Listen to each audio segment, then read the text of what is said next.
Bodo latest update बयखौबो बरायबाय। दिनैनि रादाबखौ फरायदों आं प्रमोद खाख्लारि।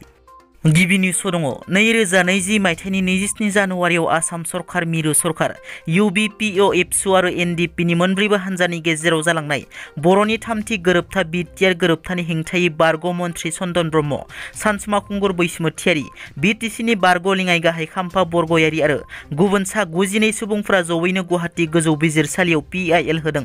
बिटिआर गोरोबथाया गनायथाव नङा आरो बर'फोरनि थाखाय गनायथाव नङा होनना बिजिरसालियाव PIL होदों। बेखौ लानानै दिनै आसामनि गुबुन गुबुन जिल्ला एबसु दखरा एबसुआ सोमावसारदों आरो हेंथा खालामग्राफोरनि मुसुखा सावदों। बेबादिनो गुबुन गुबुन जिल्लायाव दिनै सानसुमा खुंगुर बैसोमुथियारि गो बेक, चन्दन ब्रह्म गो बेक, खाम्फा बरगयारि गो बेक, जनकलाल बसुमतारी गो बेक, मंगलसिं हाज'वारि गो बेक स्ल'गेन होयो आरो PIL होनायखौ थाबैनो बोखारना लाफिननो थाखाय गोख्रोङै खावलायदों। बरपेटा जिल्लायाव सासे उखिलखौ लामा गेजेरावनो दिगारजों सुथारो। बे जाथाया थांनाय मोनायाव बरपेटा सहरनि बिलतारि हाट्टिनि लामा गेजेराव जायो। दिगारजों सुथारजानाय उखिलखौ बनबुरिया गामिनि रिनिमा बेगम होनना सिनायथिनाय जादों। मिथिनो मोननाय बादिब्ला उखिल रिनिमा बेगमा अजदनगराव गावनि बेरामि बिनानावखौ नायनो थांदोंमोन। उखिल रिनिमा बेगमा बिनानावखौ देहा फाहामसालियाव लांनानै काराव गाखोनो नागिरनाय समावनो सिनाय मोनै दुथांफोरा बाइकजों फैनानै दिगारजों सुथारनानै खारखोमायो। जायगानि सुबुंफोरा रिनिमाखौ देहा फाहामसालियाव लांनाय जादोंमोनब्लाबो डक्टरा थैनाय फोसावो। बे जाथायजों लोब्बा थानाय सानै सुबुंखौ पुलिसआ खाना होबाय। हमजानाय सानै सुबुंखौ डक्टर मक्तम आली आरो जुम्मा होनना सिनायथिनाय जादों। दिनै बिटिआर गोरोबथानि हेंथायै बिजिरसालियाव PIL होग्राफोरनि हेंथायै आसाम नाङैनो PIL होग्राफोरनि मुसुखा सावनायखौ नुनो मोन्दों।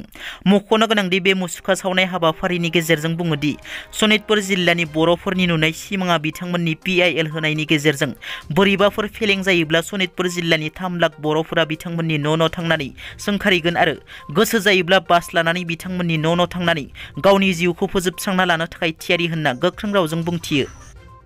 लाहौरीघाट पुलिस थानानि ASI आ सासे उन्दै हौवासाखौ बिस्कुट खावनायनि दायाव गाज्रि बुनायनि थाखाय सासपेन्ड खालामजाबाय। बे जाथाया मरिगाव जिल्लानि लाहौरीघाट पुलिस थानायाव जायो। सासे उन्दै हौवासाया बिस्कुट खावनायनि दायाव ASI उपेन बरदलाया उन्दै हौवासाखौ थाना सिङाव लांनानै लावथिजों बुयो।